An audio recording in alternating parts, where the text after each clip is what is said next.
สะเออไปทักอายหูอยู่ว่าบ่มีสิทธิ์มันผิดตั้งแต่พักแล้วล่ะงุดหงิดก็บอกกันด้วยหนหวยก็บอกกันมาสิบ่ทักไปหาคันอายบ่อยากเว้านำโหรำคาญก็บอกกันเด้อ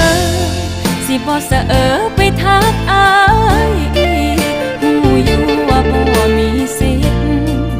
มันผิดตั้งแต่พักแล้วล่ะงุดหงิดก็บอกกันด้วยหนหวยก็บอกกันมาสิบ่ทักไปหาคันอายบ่อยากเว้านำเพื่อให้อายสบายใจ